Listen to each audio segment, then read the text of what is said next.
more on how the Eurozone's debt crisis is weighing on Angela Merkel's leadership. Moritz Schularick is an economics professor at the Free University in Berlin. He joins us now from the German capital. Moritz, just help us understand how significant this string of defeats has been for Angela Merkel. Good morning. Yeah, I think it has been significant in the sense that now with the elections in Mecklenburg-Vorpommern, she has lost 5 or 6 regional elections in a row. This being said, there were some quite specific regional issues that also played a role. There was a very popular candidate of the opposition party. But all in all, this doesn't, throw a good light on Merkel's handling of the debt crisis. Now, she's facing difficulties within her own parliament over the European Rescue Fund and the capacity that it's going to have to buy the bonds of other countries. How significant is this question? I think for the Eurozone issues, her handling of the whole crisis is coming increasingly under pressure. Mainly not even in the sense that people are opposed to ideas for closer fiscal union or Eurobonds, but she's just perceived as being very slow and being driven by events. People have been told that this would be, a year ago, that would be a one-off thing, and then, month after month there has been bad news coming in, and one rescue package chasing the other. So I guess it's time for somewhat more decisive action, and Merkel definitely needs to set an agenda here instead of just being pushed by the market. How would you characterize the mood of the German people at this point in time? Are they becoming more reluctant to see a further integrated European Union?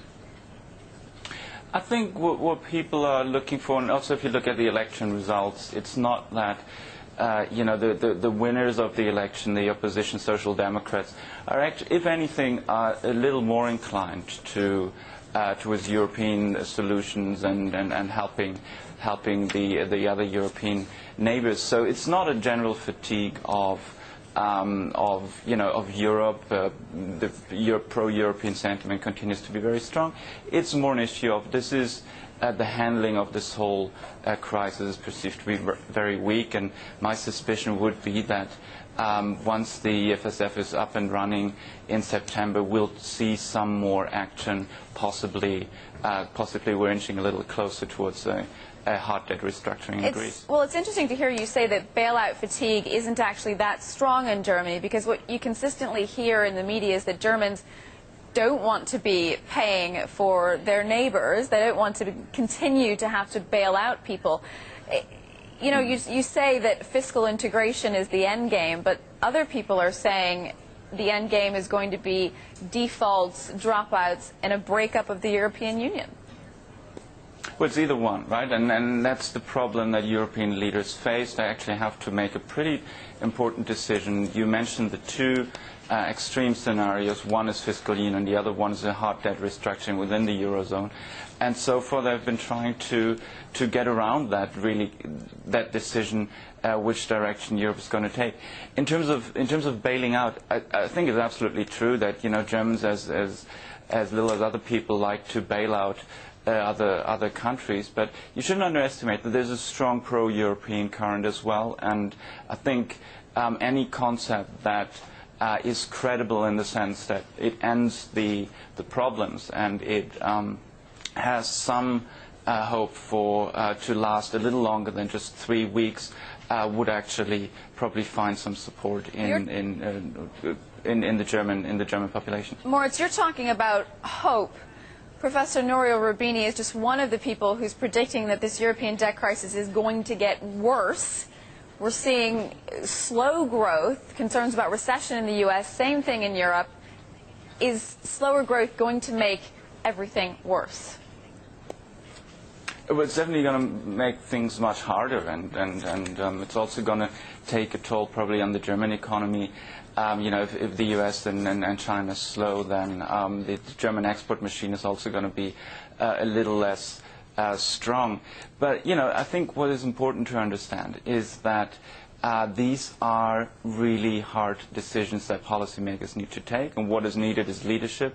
And the perception of Merkel here is, of Chancellor Merkel, is that she's been weak in leading the country through this crisis, and not to mention her coalition partner, the Free Democrats, who almost cease to be an important factor in German politics at this moment. So I think the leadership issue is really what Merkel needs to focus on now, and ultimately, from the economics point of view, both scenarios, fiscal union or hard debt restructuring, are absolutely feasible and should help to improve the situation. My suspicion would be that we need some clarity this fall. Just to get on with things, and maybe if we're getting closer to debt restructuring, that is not the end of the world. That's actually better, because then we know it's out of the way and we can focus on getting the European economy going. And structurally, in terms of debt levels, in terms of the private sector, in terms of how it is positioned in the global economy, I think the Europe has a lot to go for it and doesn't have the same problems that the United States has. Moritz Schularick there, economics professor at Free University in Berlin. Thanks for being with us.